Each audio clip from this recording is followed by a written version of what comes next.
3 butir telur dan 120 gram gula sampai kental. Tambahkan 130 gram tepung terigu, 20 gram coklat bubuk, 3 sendok makan tepung sagu, dan setengah sendok teh baking powder sambil diayak dan dikocok dengan kecepatan rendah hingga rata. Tambahkan 100 ml air dan 75 gram margarin leleh, kemudian aduk rata. Panaskan cetakan kue cubit.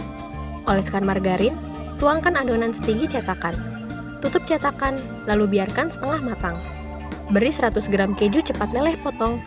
Tutup cetakan, biarkan sampai matang, lalu angkat.